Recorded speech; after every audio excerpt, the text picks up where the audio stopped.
अस्सलाम वालेकुम, मेरा नाम माहीन है। अस्सलाम वालेकुम, मेरा नाम खुशबख्त है।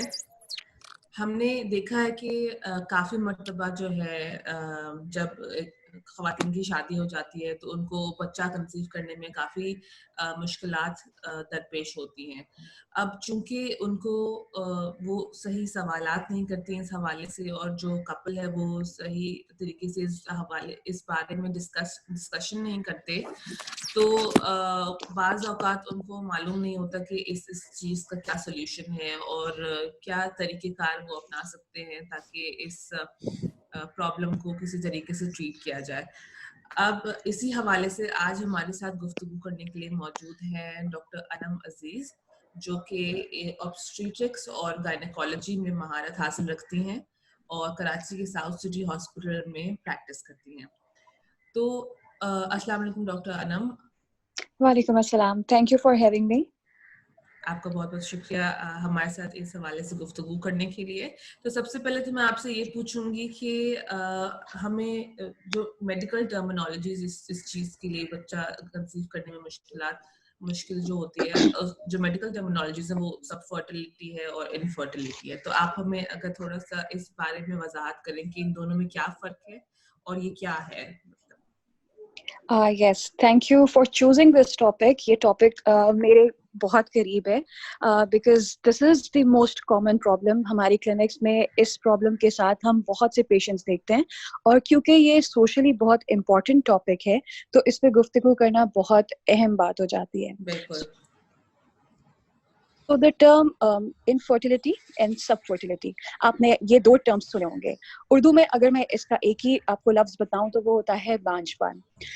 क्योंकि अब आर्टिफिशियल रिप्रोडक्टिव टेक्निक्स का ज़माना है तो किसी भी कपल को कम्प्लीटली इनफर्टाइल लेबल नहीं कर सकते, तो इसलिए हम मेडिकल वर्ल्ड में वी यूज द टर्म सबफर्टाइल। अगर इसकी डेफिनेशन की मैं बात करूं तो इसको हम ऐसे एक्सप्लेन कर सकते हैं कि कोई भी शादीशुदा कपल जो 1 साल उनकी शादी को गुजर जाए और वो अनप्रोटेक्टेड इंटरकोर्स करने के बावजूद भी हमल ना ठहरे, प्रेगनेंसी ना ठहरे, तो ऐसे कपल को हम सब फर्टाइल कपल कहते हैं। और इसी तरह से इनफर्टिलिटी और subfertility, these are interchangeable terms. कुछ लोग उसको प्रेफर करते हैं, कुछ लोग सब फर्टिलिटी को प्रेफर करते हैं। ये आपने हमें बहुत इम्पोर्टेंट बताया कि क्योंकि साइंस ने इतनी इसमें इतनी जदीद टेक्नोलॉजी आ गई है और इतनी एडवांसमेंट हो गई है कि आप किसी को इनफर्टाइल नहीं कहते। हमारे यहाँ तो बहुत कॉमनली जो है या तो लोग डायग्नोसिस के बगैर ही कहते हैं कि उसका बच्चा नहीं होता, वो तो बांझ है। ये बहुत ज्यादा मिसकंसेप्शन हमारी सोसाइटी में होता है कि अगर आपके नेचुरल कंसीव नहीं हो रहे तो आप दूसरे ऑल्टरनेटिव से नहीं जो है जाना चाहते या और एक्सेप्ट ही नहीं करते एग्जिस्टेंस है। बिल्कुल। और दूसरी जो इम्पोर्टेंट बात है समझने की वो ये है, और मैं चाहूंगी कि ये लिसनर्स बहुत इम्पोर्टेंस इस चीज को दें कि जब तक 1 साल का अरसा नहीं गुजर जाता तब तक आप उस कपल को सब फर्टाइल नहीं कह सकते।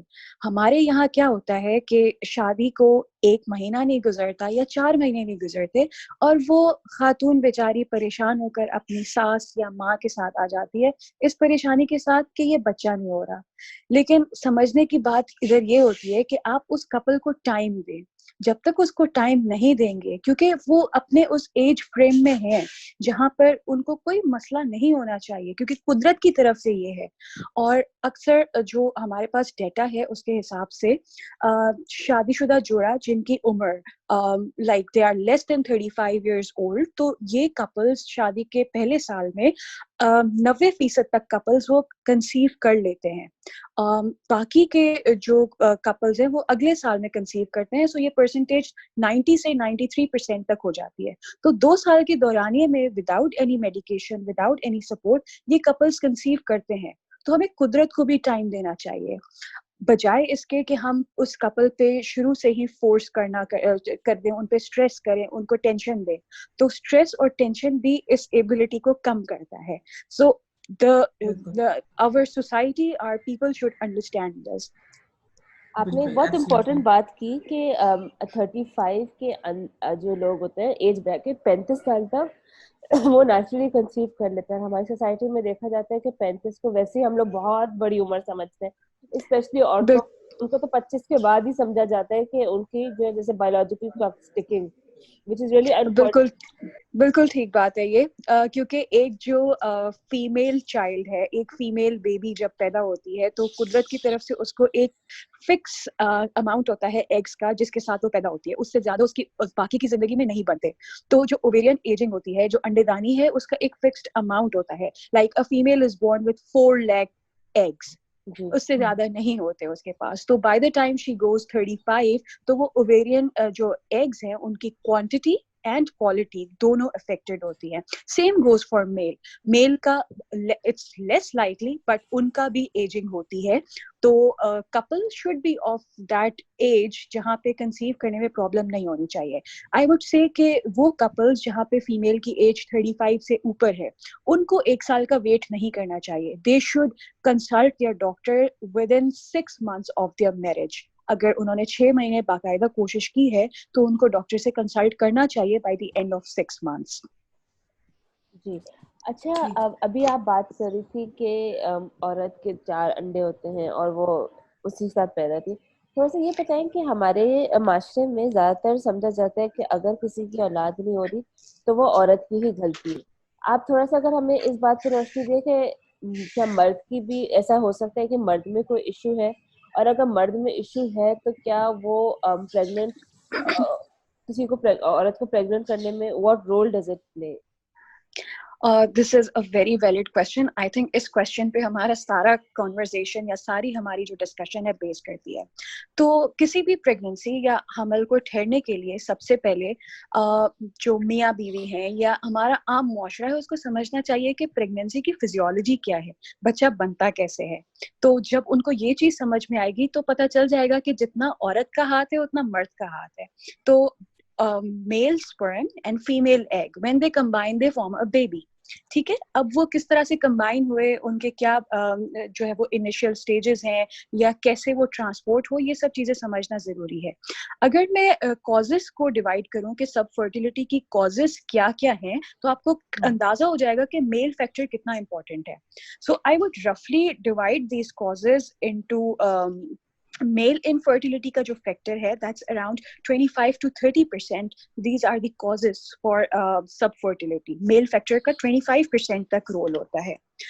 इसी तरह जो फीमेल है उसके जो प्रॉब्लम्स हैं वो 25% तक का रोल प्ले करते हैं। प्रॉब्लम ओवरी में हो सकता है, यूट्रस में हो सकता है, ओव्यूलेशन में हो सकता है कि अंडा सही नहीं बन रहा। 25% ऐसे केसेस होते हैं जहाँ पे आपको बजाय टेस्ट में या किसी और चीज में कोई कॉज नजर नहीं आता।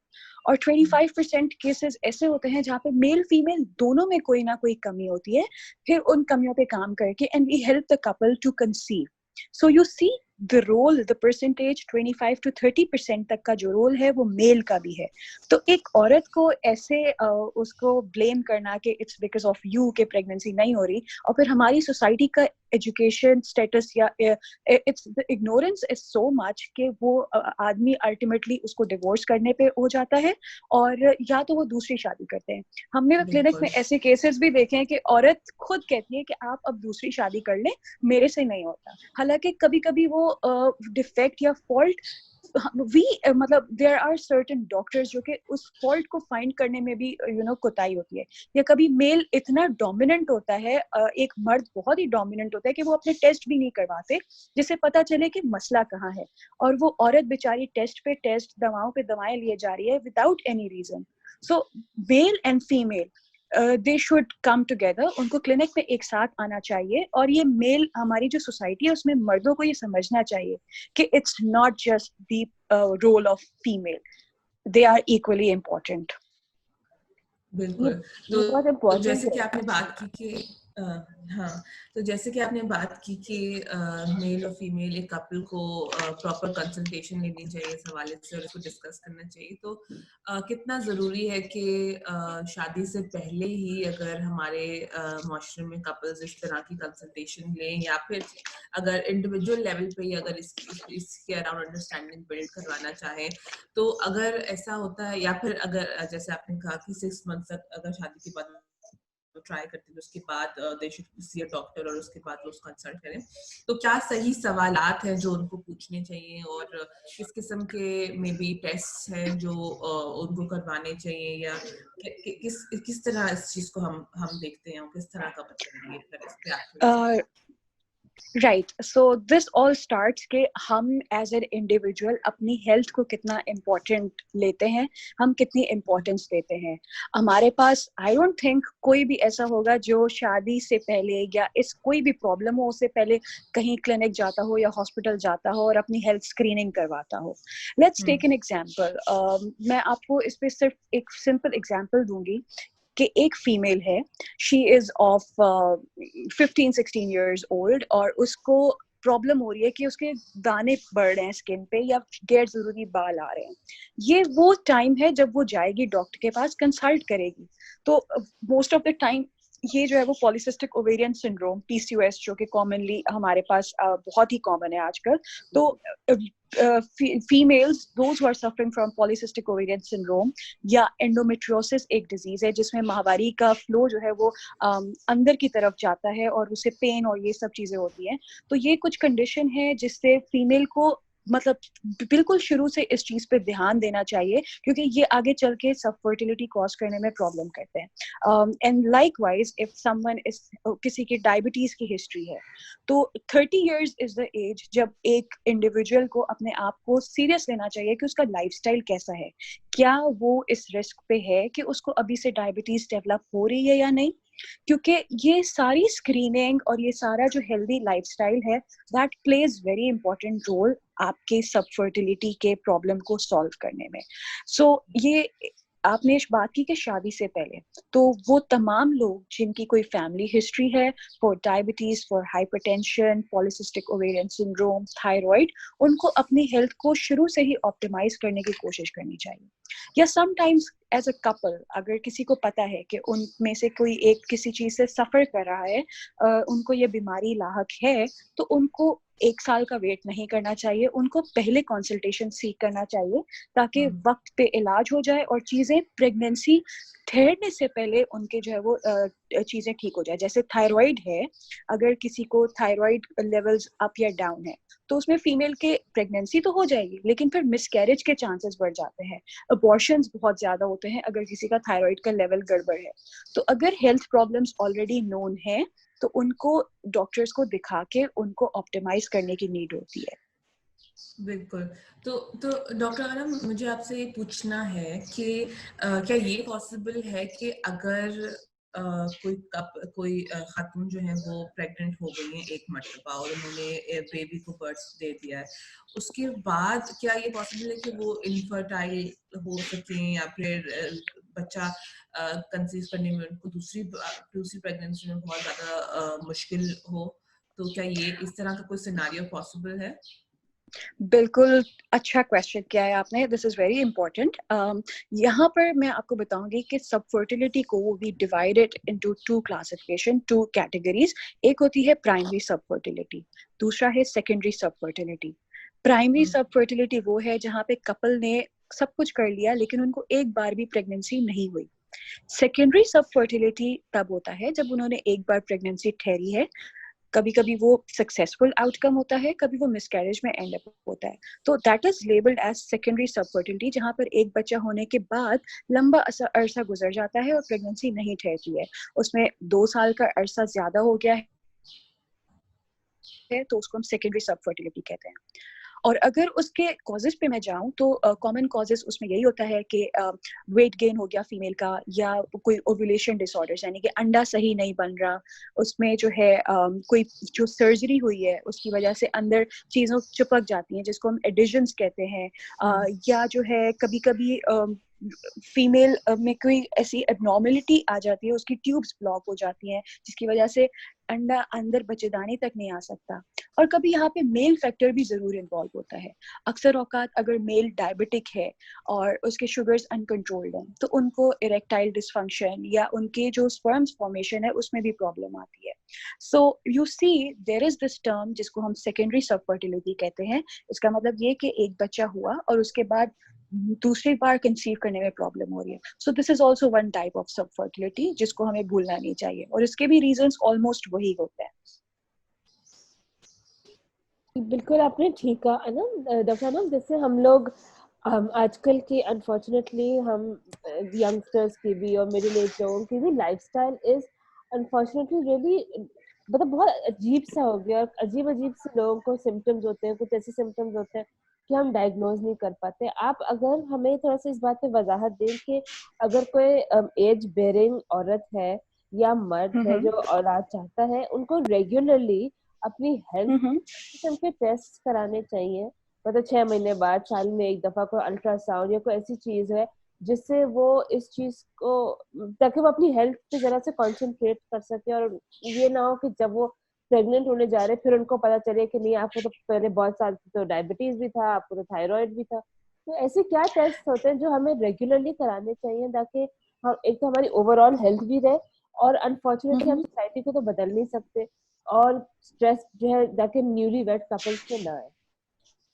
ओके, सो इसका जवाब मैं आपको इस तरह से दूंगी कि आप ये देखो कि आपका लाइफस्टाइल है कैसा. इज इट हेल्दी या सेडेंट्री है? बिल्कुल आप जो है वो अयाशी की जिंदगी गुजारते हैं, मैं इसको इस तरह से कहूंगी.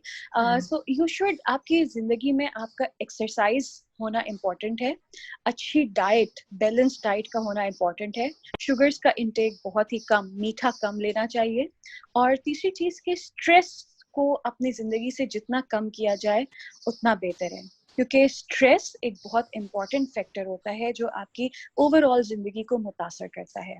जहां तक बात है कि आपने क्या टेस्ट करवाने चाहिए या अल्ट्रासाउंड करवाने चाहिए, तो इसको आई वुड से, अगर किसी की फैमिली हिस्ट्री सिग्निफिकेंट है, आपकी फैमिली में ऐसी डिजीजेस रन करती हैं जो कि नॉन मोडिफाइबल है, जिनको आप चेंज नहीं कर सकते, आपके जेनेटिक्स में है, तो फिर आपको थोड़ा केयरफुल होना पड़ता है. Like I have family history of diabetes, तो मैं अपने आप को व्हेन आई एम 30 मैं अपने आप को स्क्रीन करना शुरू करूंगी, मैं अपने आप को वो करूंगी जिसके लिए लोगों में अवेयरनेस की जरूरत होती है. हमारे पास प्रॉब्लम सिर्फ ये है कि अवेयरनेस लोगों को नहीं है, एंड आई होप कि हम कुछ ऐसा करें कि कॉमन लोगों तक ये अवेयरनेस जाए कि हेल्थ इज वेरी इंपॉर्टेंट. तो अपनी सेहत के लिए उनको ये सब चीजें करनी पड़ेंगी. तो जो फैमिली हिस्ट्री जहाँ पर है, जो फैक्टर्स नॉन मॉडिफाइबल हैं, जिनको बदला नहीं जा सकता, उनके लिए आप टेस्ट वगैरह या डॉक्टर्स को दिखा के क्या जरूरी है फिर आप उस पर अमल करें. और कुछ चीजें जो मॉडिफाइबल हैं, तो उसमें आपका लाइफस्टाइल आ गया. आप अपनी लाइफस्टाइल में walk, exercise, yoga, increase water intake, पानी का इस्तेमाल ज्यादा करें, फल सब्जियां ज्यादा खाएं, क्या, ताकि जो मैक्रो न्यूट्रिएंट्स और माइक्रो न्यूट्रिएंट्स जो आपकी ग़िज़ा में बुनियादी ज़रूरियात हैं मदनियात की और इनकी, वो पूरी हो सके. और अगर कोई स्मोकिंग करता है तो please stop it right now, because smoking is so injurious to health. इसका असर हर चीज पे पड़ता है. अगर कोई प्रेगनेंसी कंसीव करने में प्रॉब्लम होती है, तो बाज़ औक़ात ये देखा गया है कि जो मर्द हजरात होते हैं उनके सीमेन एनालिसिस में जो उनका पानी का टेस्ट होता है, उसमें सिर्फ यही प्रॉब्लम आती है कि जो एक्टिव स्पर्म है वो कम होते हैं, और रीजन सिर्फ ये होता है कि they are chronic smokers. Smoking का बहुत बहुत बहुत सीरियस इफेक्ट होता है on it is a big hindrance in conception. So I would just focus on these points कि अपने जो modifiable जिनको आप change कर सकते हैं उन पे काम करें.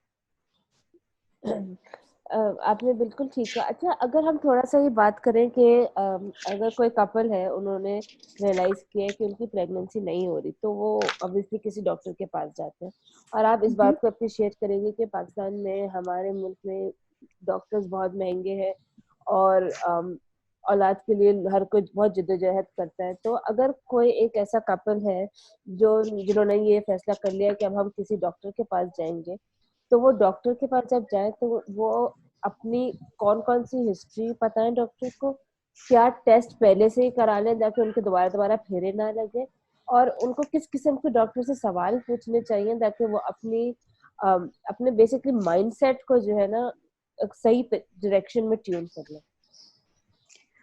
Okay, so I would like to answer this question इस तरह से कि आप सबसे पहले एज अ कपल डॉक्टर के पास विजिट करें, और उस डॉक्टर के पास विजिट करें जो इस सब्जेक्ट में महारत रखता हो. हर जीपी, हर बंदा इस सब्जेक्ट में स्पेशलाइज्ड नहीं होता। तो अगर आप एक दफा पे सही जगह पे जाएंगे तो वो आपका बहुत चक्कर बचा लेता है। So looking for a qualified doctor and a specialist is very important. सबसे पहली बात ये। दूसरी बात ये कि जब आप डॉक्टर के पास एज अ कपल, मियाँ बीवी दोनों साथ आने चाहिए, कभी भी औरत अकेली नहीं आनी चाहिए। और जब वो आते हैं तो सबसे इम्पोर्टेंट होता है आपकी हिस्ट्री, कि आपकी क्या जो है आपकी सेहत में क्या प्रॉब्लम है, क्या इश्यूज हैं, उनको थ्रू हम हिस्ट्री पहले पोक करते हैं। जब तक हिस्ट्री नहीं मिलेगी हमें, हम कोई टेस्ट रेकमेंड नहीं करेंगे, क्योंकि हमारे पास कोई ऐसा बैटरी ऑफ टेस्ट नहीं है कि ओके सब फर्टिलिटी है तो हमने ये 10 टेस्ट मार्क कर दिए। No, your history would guide us कि आपका मसला कहाँ पर है। हो सकता है कोई मसला ही ना हो, आपको सिर्फ अपने फर्टाइल डेज का पता नहीं है, तो सिर्फ डॉक्टर से बात करने में ही काफी चीजें क्लियर हो जाती हैं एज अ कपल। सो मैं इस चीज को जनरलाइज नहीं करूंगी कि ये टेस्ट करा के आना चाहिए। आई would just say come together as a couple, आप एक कपल के तौर पर आए और डॉक्टर से कोई चीज ना छुपाएं, जो चीज आपको है आपकी सेहत के साथ है। अक्सर लोगों को हमने देखा है कि वो अपनी डायबिटीज को छुपाते हैं, जो कि एक बहुत ही उनके लिए बहुत ही बुरी चीज है। वो डायबिटीज को छुपाते हैं सिर्फ इसलिए कि हमें, मेरी सास को पता ना चल जाए कि मुझे टाइप 1 डायबिटीज है, तो वो क्या सोचेगी। नहीं, आपने कुछ छुपाना नहीं है। एटलीस्ट अपने डॉक्टर से आप ये चीज नहीं छुपा सकते। या अक्सर औकात मिर्गी के मर्ज होती हैं, तो मरीज होती है, तो वो मिर्गी का मर्ज अपना छुपाती है। तो मिर्गी के मर्ज के लिए, या जिसे हम एपिलेप्सी कहते हैं, उसमें कुछ ऐसी दवाएं होती हैं जिसपे प्रेग्नेंट नहीं होना चाहिए, तो वो डॉक्टर उन दवाओं को चेंज करते हैं। तो अपनी हिस्ट्री को डॉक्टर से कभी नहीं छुपाना चाहिए। सो मैं इधर इस पॉइंट ऑफ व्यू पे, इस फोरम पे एक चीज को सिर्फ फोकस करूंगी, हिस्ट्री इज इम्पोर्टेंट, डॉक्टर से कुछ नहीं छुपाना चाहिए। बेस्ड ऑन हिस्ट्री हम फर्दर टेस्ट गाइड करते हैं कि आपने ये ब्लड टेस्ट करवाना है या ये अल्ट्रासाउंड करवाना है, क्योंकि बहुत वजूहात होती हैं, बहुत डिफरेंट चीजें होती हैं। तो अगर सही डॉक्टर है, सही हिस्ट्री है, तो इलाज सही डायरेक्शन में जाएगा। सही। तो डॉक्टर आनम, अगर जैसे आपने सही इलाज की बात की थी, तो अगर आप थोड़ा सा हमें बताएं कि पॉसिबल इलाज क्या, क्योंकि काफी दफा लोग जो है, हमारे यहाँ लोगों को इतनी अवेयरनेस नहीं है कि किस किस्म के इलाज होते हैं, किस किस्म के ट्रीटमेंट चले जाते हैं। ऑल्सो हमें इस बात को अप्रिशिएट भी करना होगा कि it is a very difficult time for a couple anyways, कि आप पहले इनसे कहेंगे नहीं आपको थोड़ा सा मसला है या कोई डिले है, क्योंकि दवाइयों का पीपल हैव एप्रीहेंशन कि साइड इफेक्ट्स ना हो, वेट गेन ना हो, कोई और किस्म के मसले ना हो।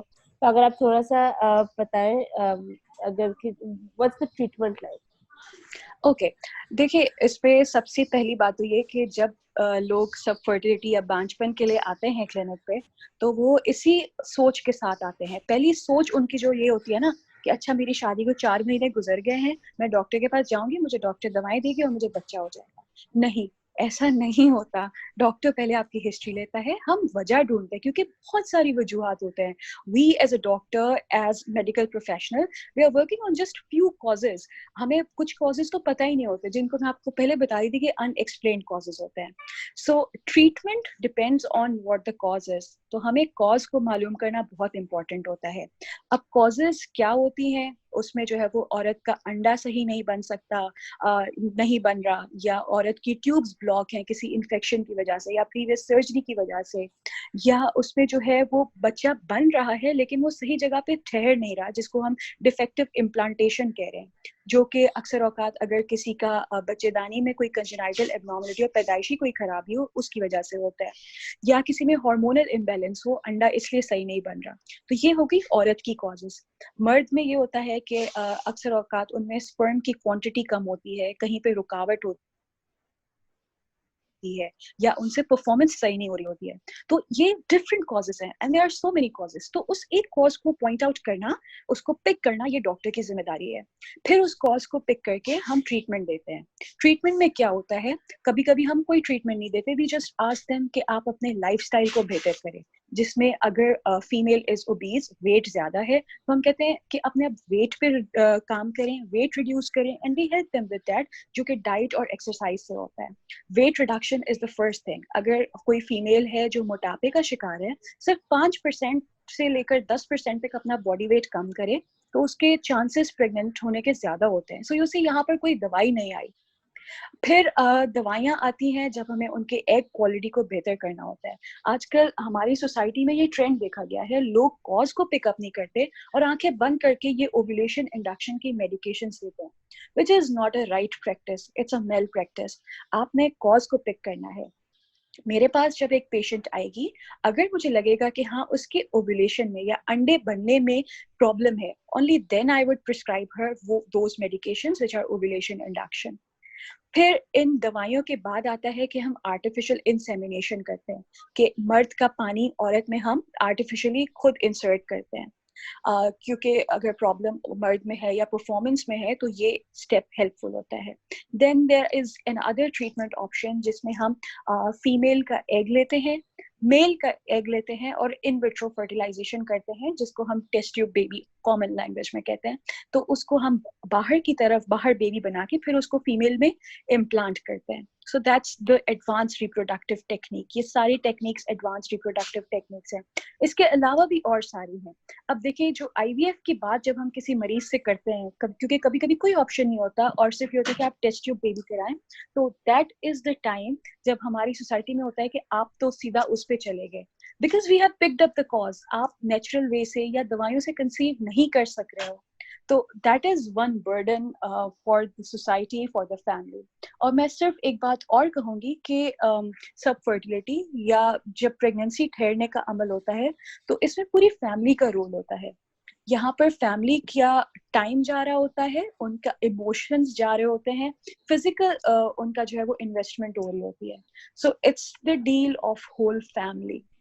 लेकिन प्रॉब्लम हमारे पास ये है कि हम उस कपल को इतना ब्लेम करना शुरू कर देते हैं that they end up having divorces, stress, anxiety, depression, और at the end we all know the negative side effects. बिल्कुल।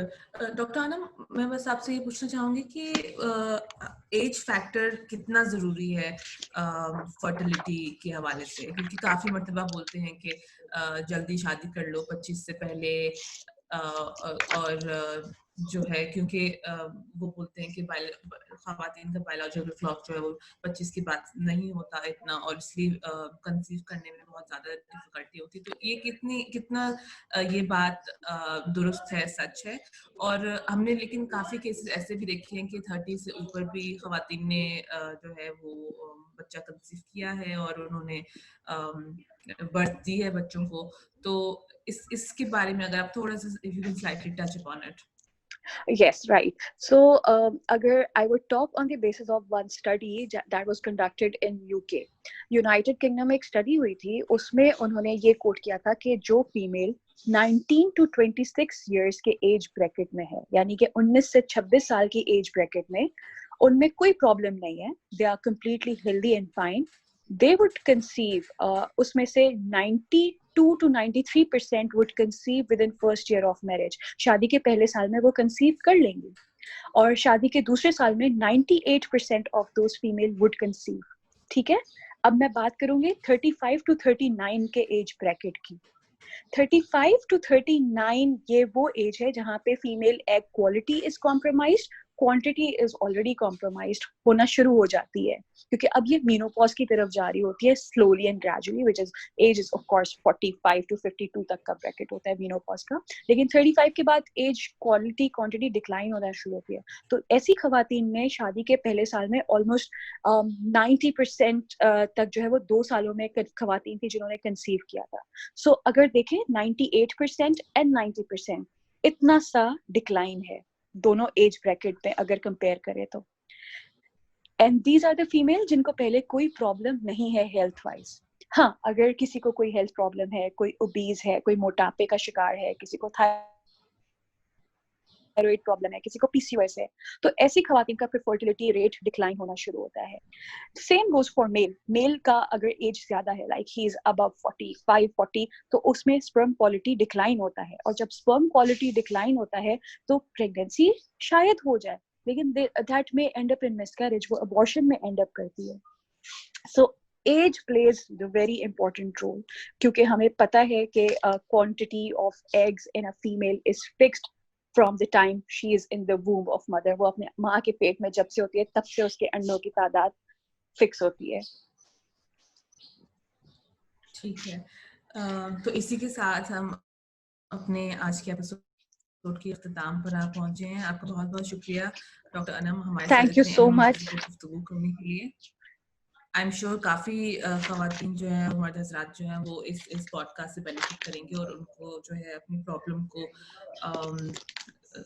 प्रॉब्लम का सोल्यूशन फाइंड करने में हेल्प हासिल होगी. तो इससे पहले कि मैं इस एपिसोड को एंड करूं, अगर कोई ऐसी बात है जो हमने कवर नहीं की और जो बहुत ज़रूरी है लिसनर्स को जानना, तो अगर आप उस पर yes, मैं अगर सिर्फ आप कुछ उसको भी चीजें थोड़ा yes. सा emphasize. मैं सिर्फ कुछ चीजें जो अगर लिसनर्स हैं, आप किसी ऐसे कपल को जानते हैं या आप खुद इसका शिकार हैं या कोई भी आपके घर में कोई भी है जिसको ये प्रॉब्लम है, तो प्लीज इस बात को आप समझें और दिमाग में बिठा लें कि आपने एक अच्छा डॉक्टर ढूंढना है, the one who is specialist in सब फर्टिलिटी. आपने उनके पास जाना है, एज अ कपल जाना है, अपनी पूरी हिस्ट्री बतानी है, and do whatever the doctor says, trust your doctor. and आपने जो है अपना लाइफस्टाइल बेहतर करना है, डाइट, एक्सरसाइज, योगा, स्ट्रेस से दूर रहना है. इंशाल्लाह there is no way कि हमने काफी कपल्स को कंसीव करते हुए देखा है, they conceive after 17 years of marriage, 20 years of marriage. so it all comes कि आपका प्रॉब्लम डिटेक्ट करना इम्पोर्टेंट होता है. बिल्कुल.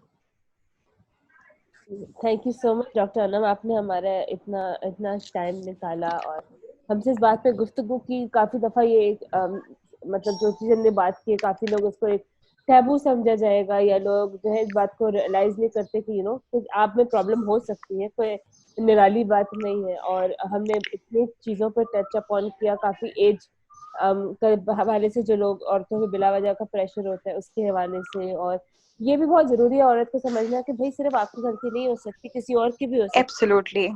बिल्कुल, and that is very important, क्योंकि अगर आप किसी भी किस्म की ज़हनी दबाव में होंगे तो आपके वैसी लाइफस्टाइल, आपके वैसी मेंटल हेल्थ अफेक्ट हो जाएगी. And when that yes.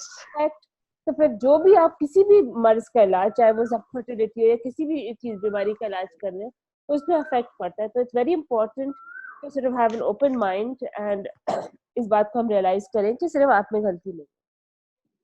Absolutely.